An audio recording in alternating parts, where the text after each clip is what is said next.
No ceremony is as important as this.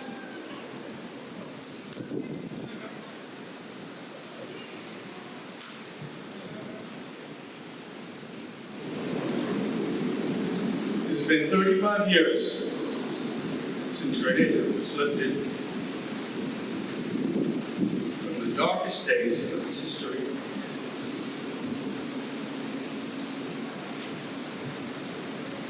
Days and years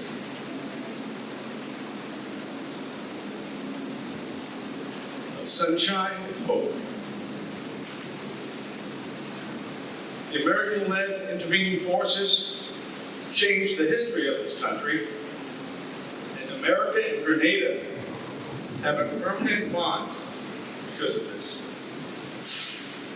President Reagan made a decision that day which not only changed the history of Grenada, but demonstrated to the world that America is a superpower that seeks only to give people of other nations the rights of self-determination through a free society and nothing more.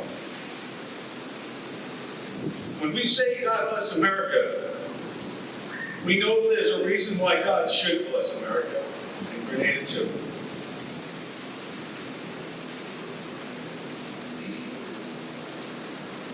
And I thought if I wrote this down, I would get emotional. Didn't work.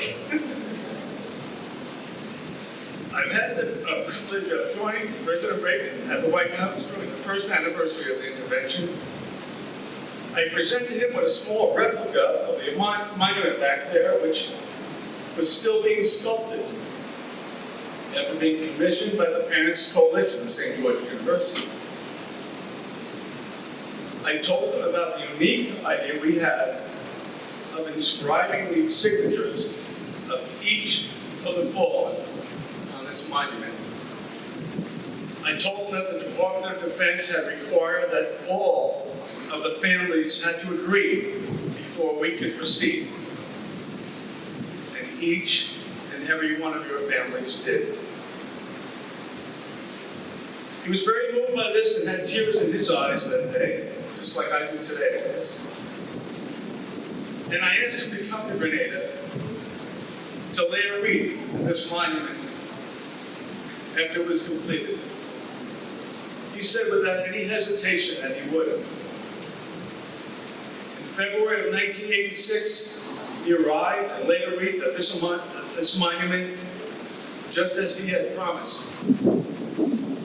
Since that time, we have had the opportunity to ask family members to come here to honor their loved ones. We have had 5-year special ceremonies to do so, in addition to our annual tributes. And this year, we have the privilege of adding an additional name and signature to this monument, honoring an additional fallen hero who lost his life during the stabilization period. At St. George's University, we have sought to show our love and respect for the fallen and their families in every way we could. Knowing that we could never do enough, but needing to do all that we could.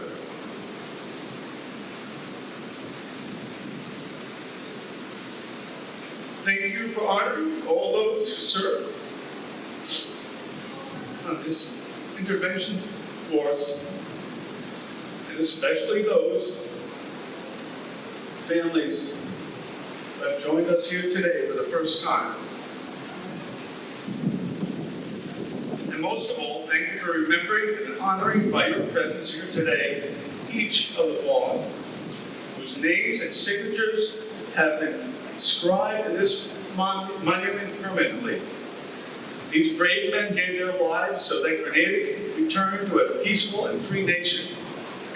Grenadians have honored them, cherishing their freedom each and every day since 1983. People of Grenada will always remember these men for all Thanksgiving days forever. That's why they call it Thanksgiving Day. May God bless them all. Thank you.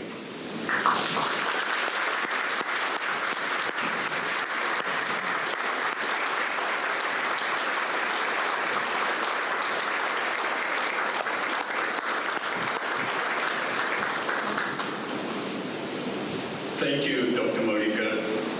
The university's continued observation of this ceremony is a testimony of your commitment to honor the memory of those who serve.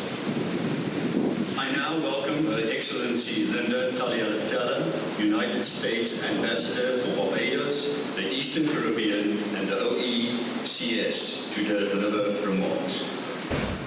Today marks the 35th anniversary of the day the United States and Caribbean forces landed at Point Saline International Airport, not far from where the monument stands.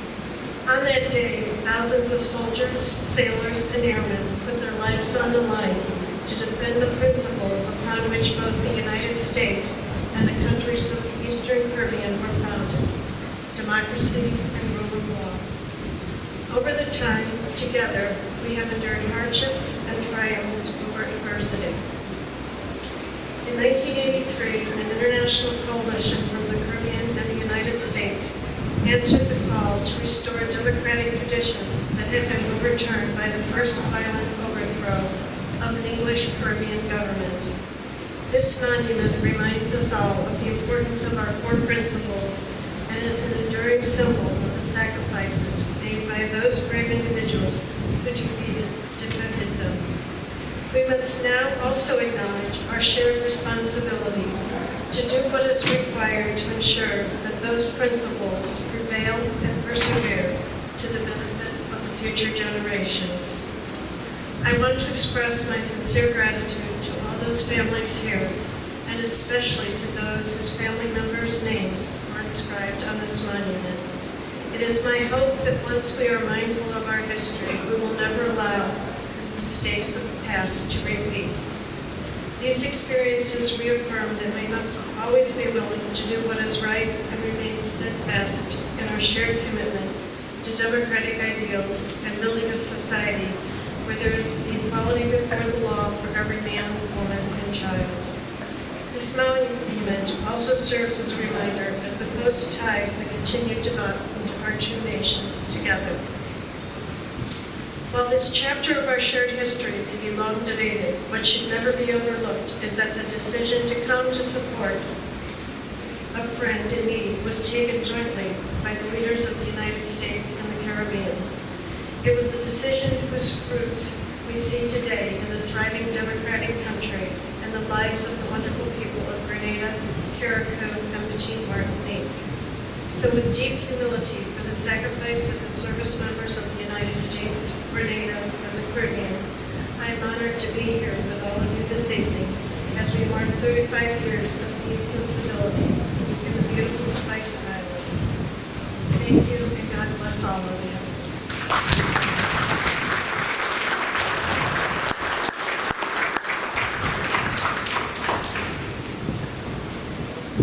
Thank you, Ambassador. I now welcome Major General David Mellon, Military Deputy Commander of U.S. Marine Corps Forces at U.S. Southern Command, to deliver remarks on behalf of the United States Armed Forces. Major General Mellon.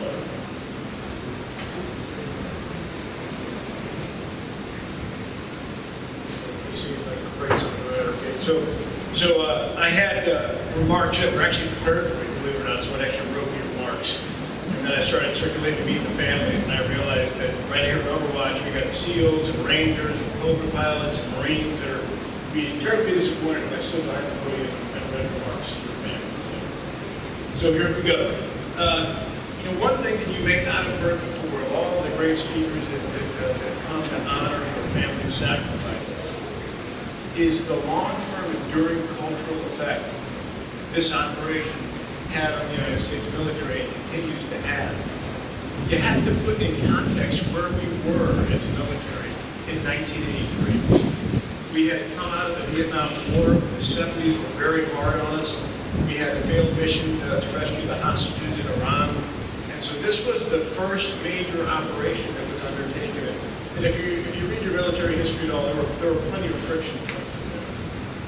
But at the end of the day, what happened was a group of very young Americans ended up coming here to execute a policy decision that was made thousands of miles away and put themselves in direct harm's way to create a future for people for an island they probably never heard of. And I could just hear it. Some Marines on some ship or some paratroopers on there, they're like, where are we going again? What's Grenada? Where's that? Well, that's what happened, right? And for the people, the Grenadian people, they didn't know.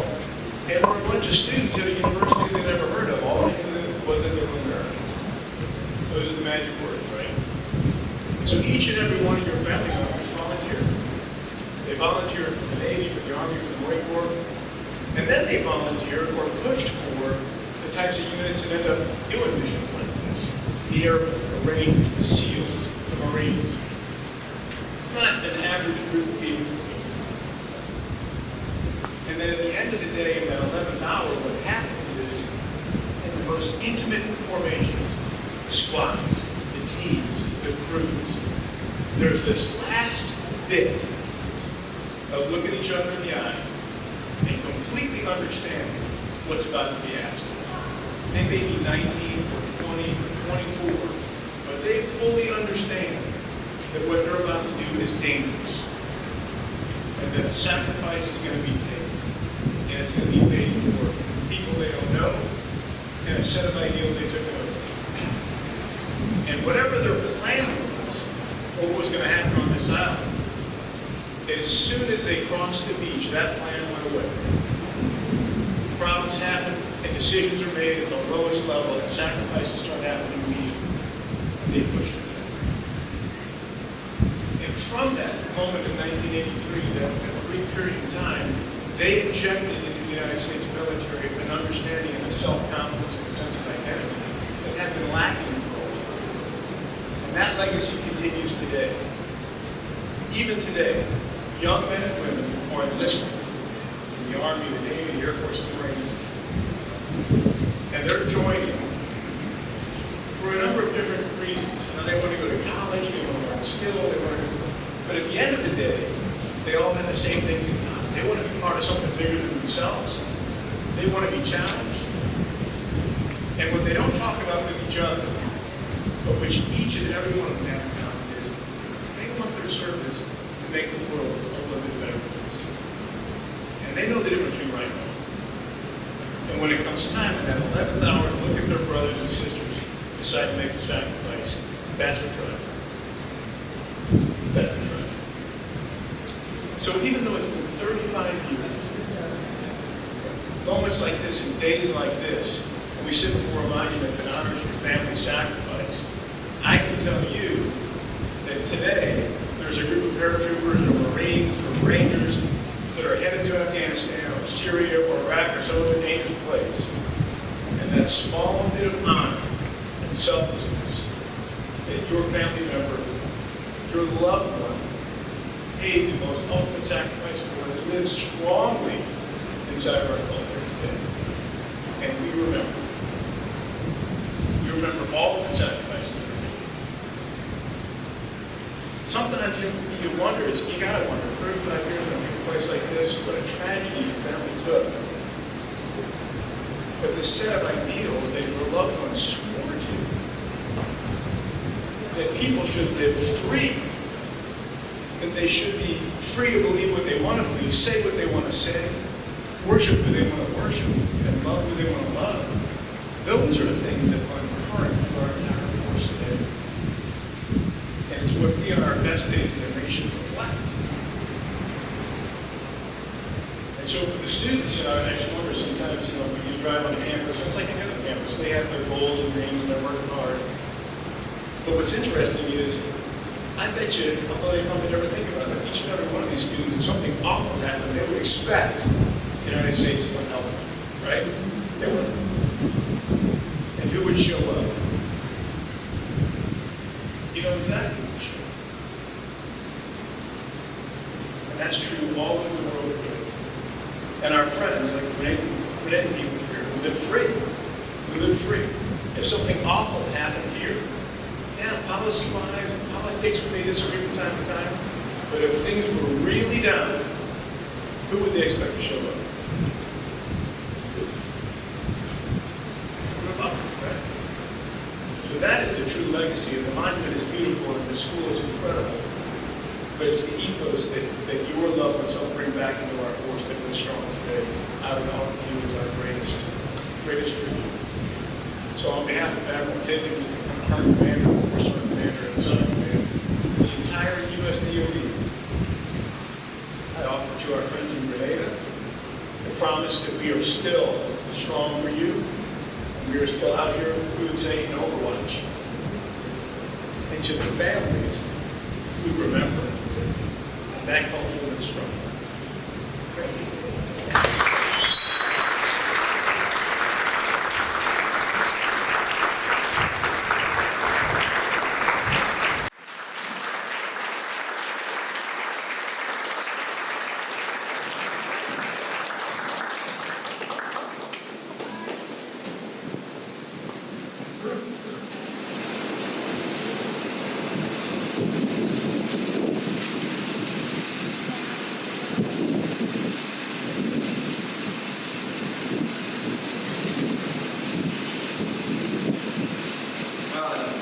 I used to be tall.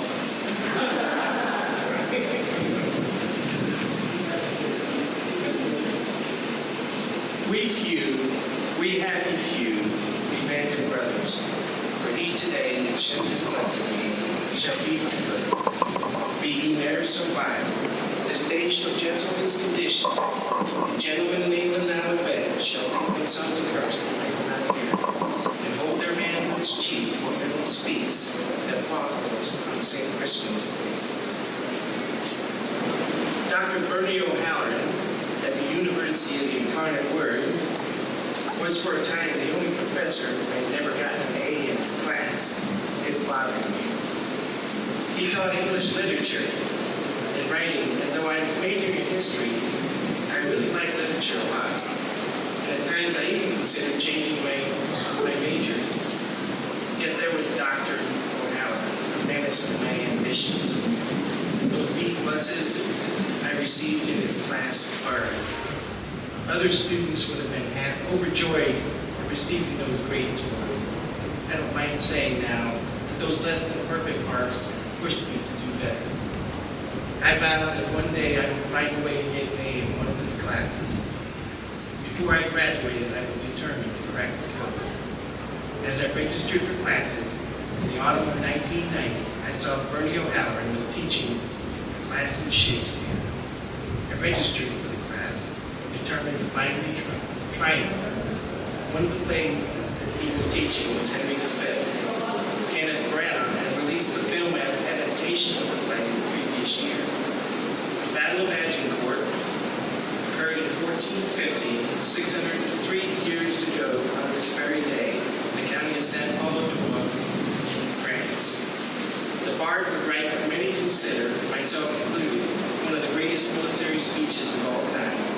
The band of brothers, heralded by Shakespeare in the pre-battle St. Crispin's speech, has inspired countless generations of warriors since it was written in 1599.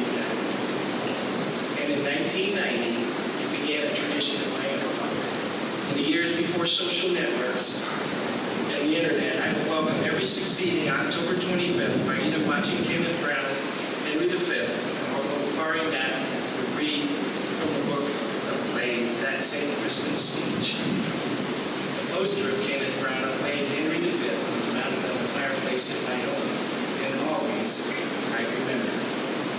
I will admit that there was more than a fair share of dread that accompanied the acceptance of the invitation from the Chancellor of the University to speak here today. I worried that anyone would be interested in what I had to say. And although there are 1,000 different directions that this speech could have taken, I settled on one that has had and continues to have most meaning for me. I offer you these words of an airborne soldier in the hope that they will lend some insight into the combat action that occurred here 35 years ago today.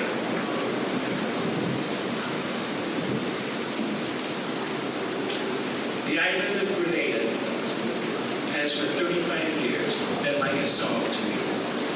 Indeed, the most earnest prayers and the best wishes that I have ever uttered are held in secret contemplation outside of those for my family and my friends in my country have been reserved for this kind united nation and its continued peace and prosperity.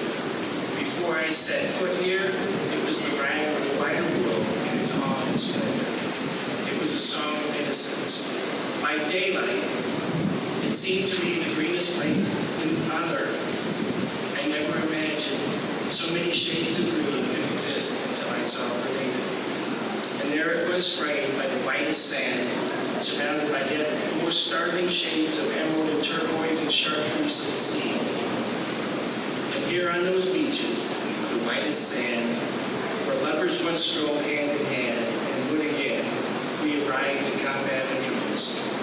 Across these emerald hills, artillery once thundered in defiance.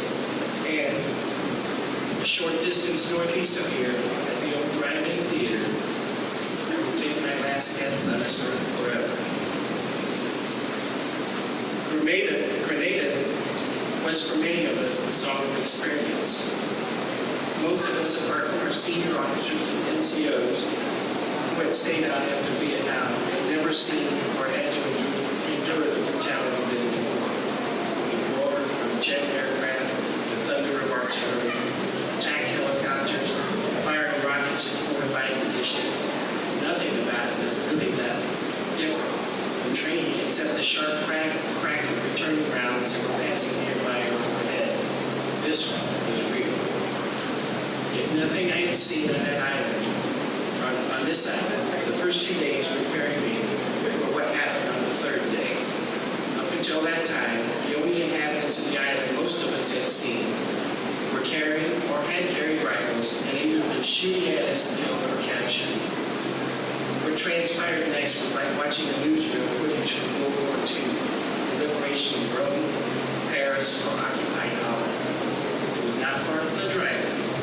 Citizens of Grenada, women, children, men, coming out of their house and going to anything they could find. They were carrying ice cold coats and fruit. God bless you, they said. Thank you for coming. You have saved us. The transformative power of simple gifts, the nature of the conflict that changed right there, and we all knew it. And yes, to this day, it is the best hope I've ever had. Grenada, for me, is the hymn of courage and the promise of hope. Enemy small arms fire around frequente group-powered sugar mill. Navy A-7 Corsair, called in by Marine Anglico Air Liaison Company team. After several runs to identify the target, the A-7 begins its gun run, fires its 20mm cannon. In an instant, the 2nd Brigade Tactical Operations Center became the most dangerous spot on the battlefield. Sean, LUKETINA, and myself saw it coming. Too late to seek cover. One moment and one day in a war zone can cast an appalling shadow that can last a lifetime over those who experience the trauma of combat. This includes the wounded in action, their families, and their brothers in arms. This especially includes the families of the fallen, the Gold Star widows, mothers, fathers, brothers and sisters, sons and daughters. All can shatter in a blinding light of grief, or we can exercise the human prerogative and go on, begin again. There is a place, there in this place, all politics and patriotism fade into insignificance. I understood then why we met in opposition. This is a beautiful country, one which the citizens of Grenada ought to be rightly proud. Home and earth ought to always be worth fighting for. There is a saying in the Airborne that a paratrooper, in order to find an equal, is forced to talk directly to God. When Captain John DINESH and Specialist Tim Andrus came upon Sean and myself, in true paratrooper fashion, we were both talking to God. John, Luke, and Tim were both Airborne Rangers, sailors and infantry. John Luke was a graduate of West Point and the Special Forces qualified. Tim had spent time in the Ranger battalions. All of us were assigned to the TOC. We had no medics in the TOC. Laces from 2 boxing gloves that were hanging from the rafters provided tourniquets for me. Pine door from the barracks served as a stretcher. All through this, the unflappable courage of John and Tim made me think I might have a chance. Hope burns brightest at the beginning of the light. Sometimes, especially in the beginning, this poem of mine felt like a sad song, like I was all alone. It was an epic. I suppose it was a few weeks later that I understood that suffering, if it is to have any meaning, is largely a shared experience. I owe so much to so many. Not all the tears shed were mine. I'd like to direct this next bit to the doctors and staff and students of St. George's School of Medicine. Have the courage to look beyond your instruction in your textbooks. Doctors cannot learn by books alone. Great doctors and medical staff have things that are not taught in books. I would not have survived but for one nurse in a triage of the 307th Medical Battalion of the 82nd Airborne Division who had the courage to speak up after a doctor there decided I would not survive. I was conscious the whole time. I heard these things and more. I heard the constant calls for blood donors, over the United States Navy ship speakers for emergency blood. Phil Gooley is a retired Navy corpsman now, who currently lives in Holbrook, Massachusetts. I first met him when he was a junior corpsman on the USS Independence that was patrolling offshore during Operation Untitled. Phil is one of the corpsmen who organized the ship's blood drive on the Independence. He is also a corpsman who was in charge of taking care of me. Everyone called him Guido. For years, I thought that was his name. I have talked with Phil on many late-night phone calls since. It is hard not to be moved to your core when he talks about his most sincere regret that he was not able to save Ranger Philip Grenier, who was injured in the Calvinia operation on the 27th of October 1983. I would not have survived that Corman Gooley not pleading tearfully and earnestly with the doctors outside of ICU on the USS Independence offshore that I should get another unit of blood. He is dying, he said. But shouldn't we just try, said Phil and the others. All of this rage wouldn't feel like that on a ship's ICU. I was on a ventilator, unable to talk, and heard the whole debate while my fate was decided. And then there was this Navy flight nurse who flew me off the Independence to Barbados. I never knew her name, but she was like an angel sent down to intervene in the sort of affairs of men. I remember her warm tears against my cheek as she handed me over to the Air Force to fly to Roosevelt towards Puerto Rico and my eventual return to the United States. She took off her gingham flight scarf and tucked it in my hand and said goodbye. And that memory remains as salient and sweet as the day I last saw her. I still have that scarf. For years it smelled of her perfume. It remains a symbol of a dark, dark time for me. A symbol of hope. I cannot tell you how pleased I was when I learned that Grenada had adopted this day as a day of Thanksgiving. It means a lot to those of us who fought here and to the families of those who fell here. And here we are, on another St. Crispin's Day. And those who fought here today, we strip our sleeves and show our scars and remember what feats we did upon this day. All the men I ever served with, I was sorry that these men who were honored here on this monument went away. And yet I once filled with immense pride that they are here remembered. I can think of no monument that exists anywhere that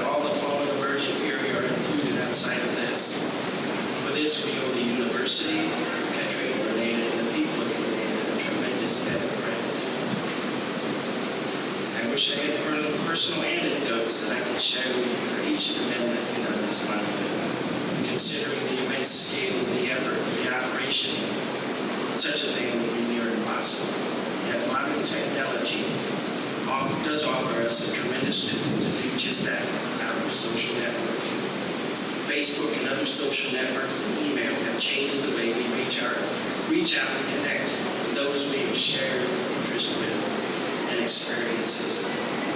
Veterans of Urgent Fury started out as a Facebook page to connect those who were attending the 30th anniversary observances 5 years ago. It has now grown to over 933 members.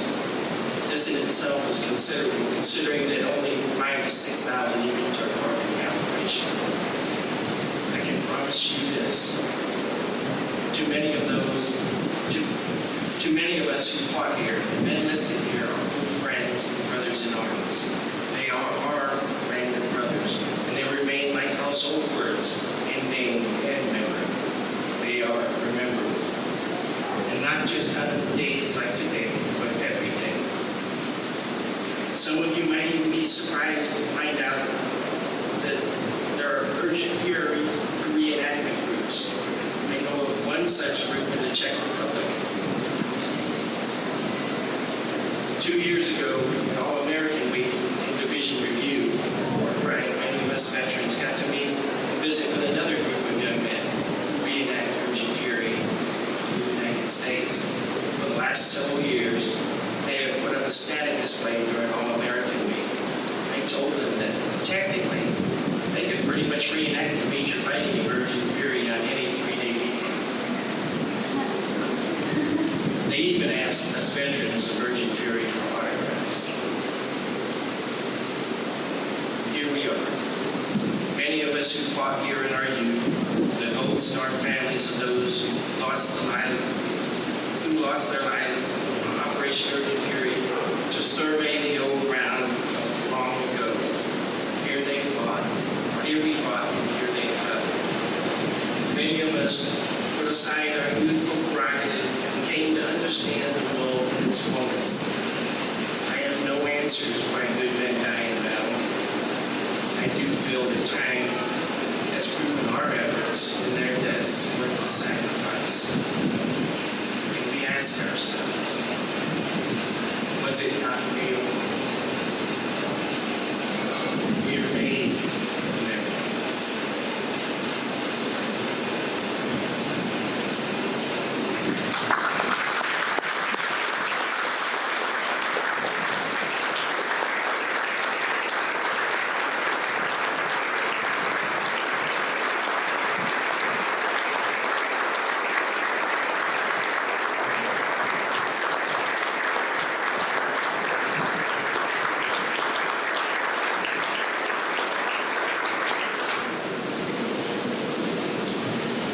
Thank you, Mr. Shaw. I now welcome Honorable Gregory Bowen, Minister for Communication and Works, and the Prime Minister's representative today to deliver remarks on behalf of the nation.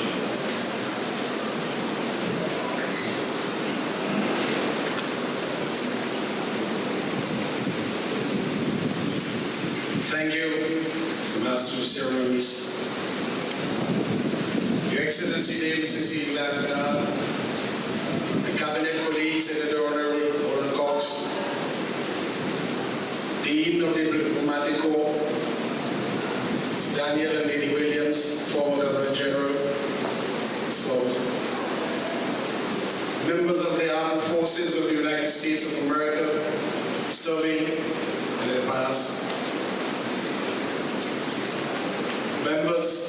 the members of the Diplomatic Corps, particularly United States Ambassador to Grenada, Mrs. Jackie Taylor.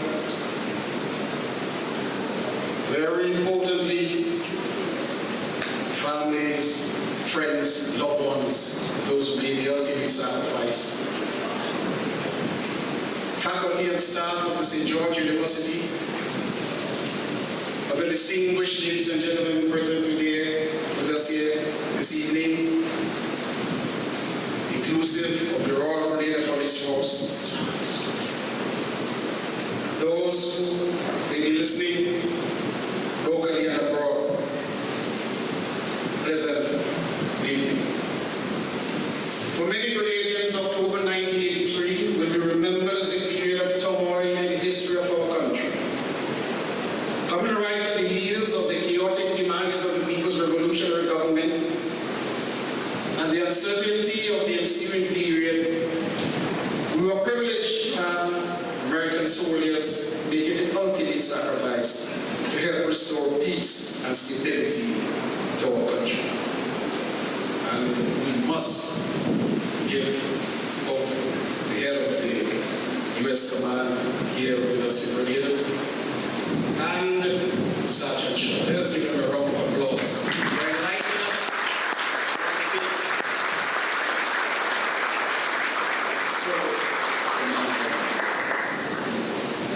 It is for those reasons that we stand here today expressing a deep sense of gratitude and indebtedness to the soldiers and their families who put their lives on the line to help this country. To simply say we are thankful almost seems inadequate, because it is through the actions of these brave soldiers that our country was spared further chaos. We indeed owe a significant debt of gratitude to the Americans and Caribbean forces, and it is fitting that each year we take the time on this particular day to say thank you.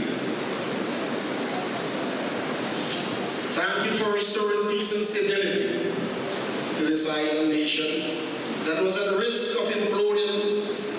Thank you for delivering us from one of the darkest periods of our history. Thank you for setting us on the path to recovery from the detrimental impact of political instability. Today, October 25th, 2018, represents 35 years since intervention by American forces. It is instructive to note that in biblical numerology, the number 35 is closely aligned to the concepts of hope, trust, and confidence. On the 35th anniversary of the intervention, Grenada is in fact experiencing hope, trust, and renewed confidence. The contributions made by our partners on this very spot 1 year ago, in particular by U.S. citizens who were here in 1983 as part of this institution, that is the George University School of Medicine, signal a new beginning, a beginning of tolerance, inclusion, recognition, and understanding, if not supported, and that can be expected, of the different perspectives of the various players at the time. This new and refreshing and Christian-like attitude reverberates with the new direction advocated by many of us in our local society, including the religious and youthful communities.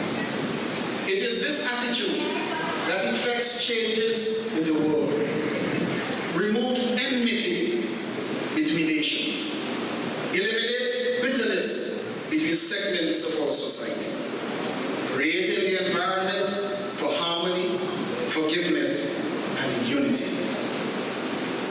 It is not easy. No, definitely not easy, particularly for the families and loved ones of those who made the ultimate sacrifice. And for this new trust, they all must be respected, revered, and never forgotten.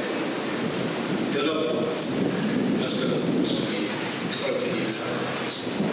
Because it is the loved ones that will be charting the new course of inclusion and peace and further stability. It is this environment that brought Grenada to where we are in just 6 short years.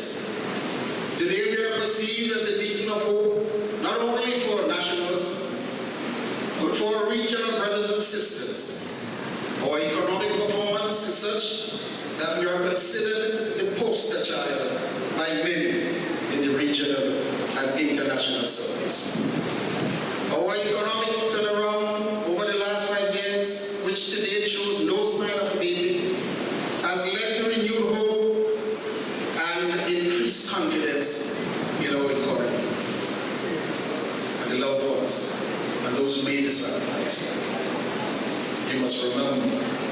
you play a significant part in our movement forward. All of this is not come easy. We have had to make enormous sacrifices, but as we reflect on where we came from, there must be an accompanying deep sense of appreciation for being where we are today. With each passing day bringing us closer to the cusp of something even greater. On this day of Thanksgiving, it is an opportunity not only to look back and be thankful, but also to look ahead with a keen sense of anticipation of what is to come. On this note, I want to reference the role of St. George's University in the overall economic and the social development of our country. In the education of nationals and foreign students alike, and as a beacon of hope, being one of the main pillars of our local economy.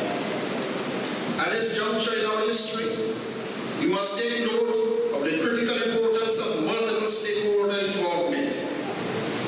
Collaboration is an empowering tool in any nation's development, and this government has wholeheartedly embraced this concept advocated earlier.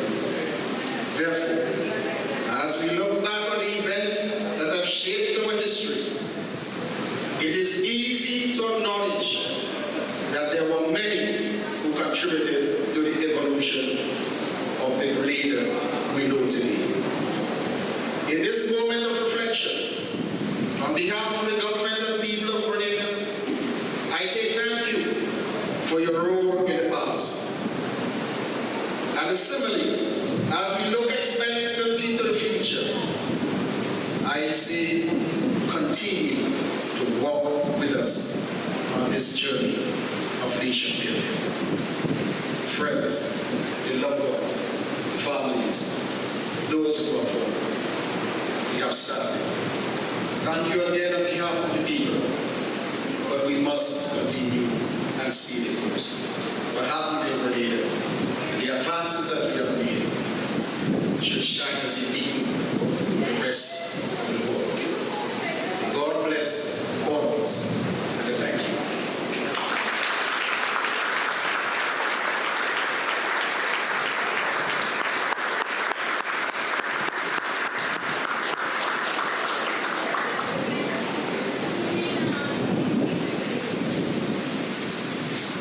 Mr. Bowen, we thank you for continuing to make this memorial one of priority for the government of Grenada.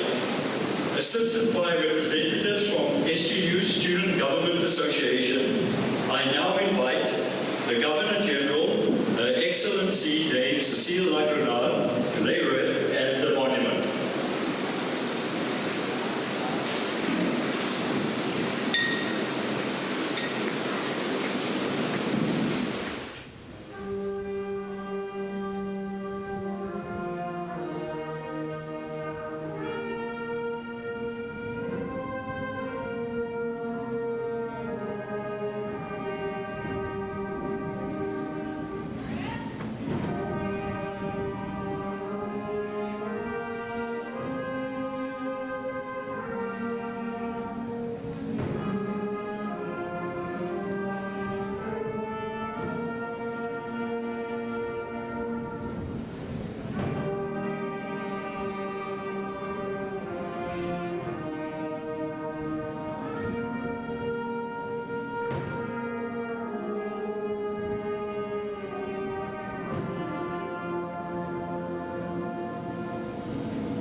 Son, Jesus Christ, to die for us and rise again.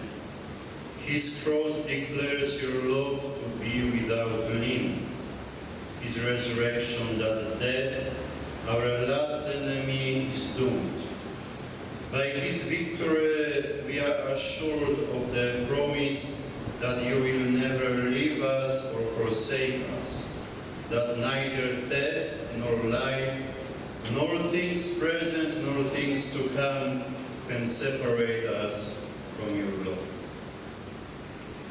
May Almighty God give to you and to all those whom you love his comfort and his peace, his light and his joy, in this world and the next.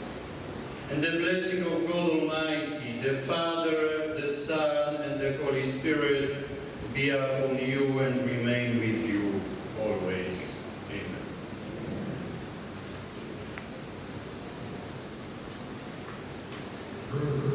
Please be seated.